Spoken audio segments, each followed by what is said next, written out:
I've been doing penetration testing for, again, 25 years. The other thing I encounter a lot is people calling me and saying, I need a pen test. I come back to them and say, well, why do you think you need a pen test? Is somebody telling you need a pen test, or you've heard something that somewhere, I'm concerned about security. Oh, you need a pen test, because that doesn't really fit for everybody. In most cases, if someone is actually concerned about being attacked, honestly, a risk assessment would probably be a better first step. Let's go through an exercise and try to figure out, where is your greatest risk?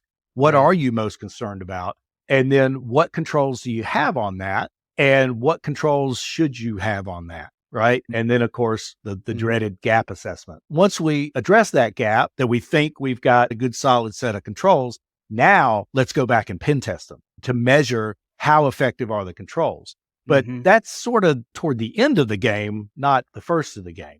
I love that concept, because as a pen tester, you're trying to find a path. And if you have a company who doesn't have any GRC in place whatsoever, it's like, okay, which 100 paths should I take here? And that's not very valuable to the company, because it's like vulnerability scans. If it comes back with 10,000 findings, okay, which one do I start with? They got to put in the work first. I really appreciate that point.